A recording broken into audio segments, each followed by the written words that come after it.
দলীয় শৃঙ্খলা ভঙ্গের অভিযোগে রাজশাহীর দুর্গাপুর উপজেলাধীন জয়নগর ইউনিয়ন বিএনপির সহসভাপতি আকবর আলীকে দল থেকে বহিষ্কার করা হয়েছে। শুক্রবার বিএনপির সিনিয়র যুগ্ম মহাসচিব রুহুল কবির রিজভী এক বিজ্ঞপ্তিতে এই সিদ্ধান্তের কথা জানান। দাউকান্দি সরকারি বিশ্ববিদ্যালয় কলেজে ঢুকে ভাঙচুর এবং একজন শিক্ষিকার সঙ্গে অশোভন আচরণ করার অভিযোগ উঠেছে আকবর আলীর বিরুদ্ধে। দলীয় নীতি ও আদর্শ পরিপন্থী কর্মকাণ্ডে জড়িত থাকার সুস্পষ্ট প্রমাণ মেলায় তাকে প্রাথমিক সদস্য পদ সহ সব পর্যায়ের পদ থেকে চূড়ান্তভাবে বহিষ্কার করেছে বিএনপি। গত বৃহস্পতিবার দুপুরে কলেজে ডিগ্রি পরীক্ষা চলাকালে এক নারী প্রভাষককে জুতা পেটা ও শিক্ষকদের ওপর বর্বরোচিত হামলা করে স্থানীয় বিএনপির কিছু নেতাকর্মী।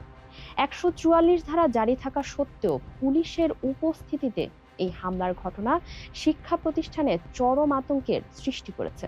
প্রত্যক্ষদর্শীরা জানান, দুপুরে জয়নগর ইউনিয়নের বিএনপির সহ সভাপতি আকবর আলীর নেতৃত্বে কয়েকজন নেতাকর্মী অধ্যক্ষের কক্ষে ঢুকে আগের সময়ের আয় ব্যয়ের হিসাব চান।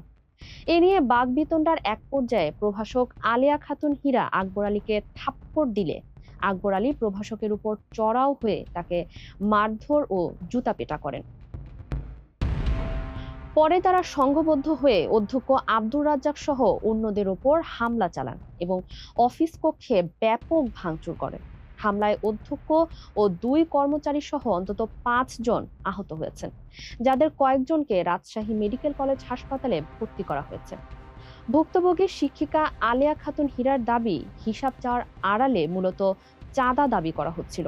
অধ্যক্ষ একই অভিযোগ করে বলেন, যোগদানের পর থেকেই স্থানীয় বিএনপির বিভিন্ন গ্রুপ তার কাছে চাঁদা চেয়ে আসছিল এবং দাবি পূরণ না করায় এই হামলা চালানো হয়। তবে অভিযুক্ত বিএনপি নেতা আকবর আলীর দাবি, আগের দুর্নীতির হিসাব চাইতে গেলে শিক্ষকরাই আগে তাদের উপর হামলা করেছেন। এদিকে দুর্গাপুর থানার পুলিশ জানিয়েছেন, অনাকাঙ্ক্ষিত ঘটনা এড়াতে তারা আগেই মোতায়েন ছিল, কিন্তু কিছু লোক জোরপূর্বক কলেজে ঢুকে হামলা চালায়। এ ঘটনায় লিখিত অভিযোগ পেলে কঠোর আইনগত ব্যবস্থা নেওয়া হবে। ক্ষমতার পালা বদলের এই সময়ে শিক্ষা প্রতিষ্ঠানে এমন রাজনৈতিক সহিংসতা ও নারী শিক্ষকের ওপর লাঞ্ছনা এখন জনমনে তীব্র ক্ষোভের জন্ম দিয়েছে। ফারিহা আহমেদ, মানবকণ্ঠ।